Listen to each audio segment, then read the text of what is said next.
కేంద్ర మంత్రి జితిన్ రామ్ మాంఝీ తిరుమల శ్రీవారిని దర్శించుకున్నారు. టీటీడీ అధికారులు ఆయనకు ఘన స్వాగతం పలికి విరామ దర్శన ఏర్పాట్లు చేశారు. పశ్చిమ ఆసియాలో అల్లజడుల నేపథ్యంలో ప్రపంచంలో శాంతి నెలకొనాలని, దేశాధినేతల మనసులు మారాలని స్వామివారిని ప్రార్థించినట్లుగా కేంద్ర మంత్రి జితిన్ రామ్ మాంఝీ తెలిపారు.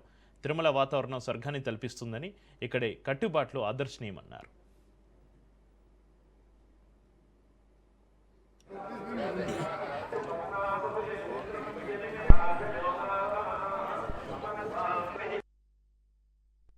Yesterday I visited this holy place of Tirupati.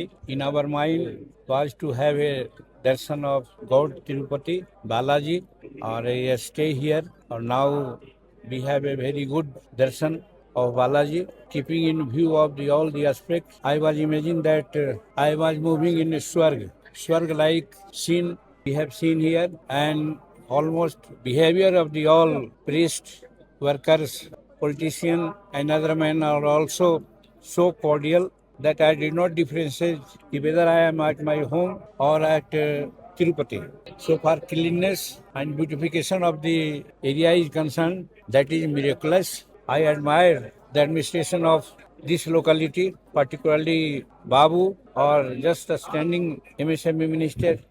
He also received yesterday, particularly the inhabitants of the locality.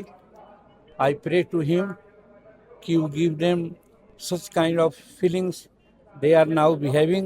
There is cordial behavior, no differences of caste, creed and religion. That's why it is a unique space as I feel. This is my feeling. ఈరోజు కేంద్ర MSME శాఖని నడిపిస్తున్నటువంటి మంత్రివర్యులు మాంఝీ గారు ఈరోజు ప్రత్యేకించి ఆయన తిరుపతి రావడం జరిగింది. గౌరవ ముఖ్యమంత్రి గారు శ్రీ నారా చంద్రబాబు నాయుడు గారు నాకు ప్రత్యేకించి ఆదేశించడం జరిగింది.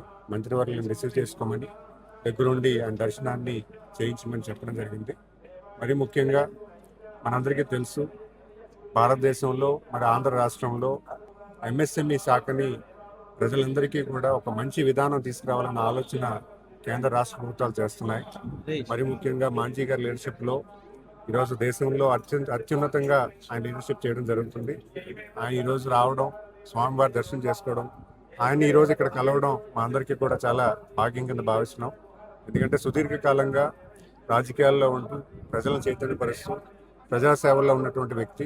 మరి అలాంటి వ్యక్తిని మేము కలుసుకోవడం మా అందరూ కూడా అదృష్టంగా భావిస్తూ, మరి ముఖ్యంగా ఆయన రావడం మన రాష్ట్రాన్ని అన్ని విషయాలు కూడా రాష్ట్రం తాలూకా ఎలా ఉన్నాయి, పథకాలు ఎలా రన్ చేస్తున్నారు, కేంద్ర ప్రభుత్వం ఇచ్చినటువంటి స్కీమ్స్ అన్నీ కూడా ఎలా ఇంప్లిమెంట్ అవుతున్నాయి, అవన్నీ కూడా ఆయనగా తెలుసుకోవడం జరిగింది.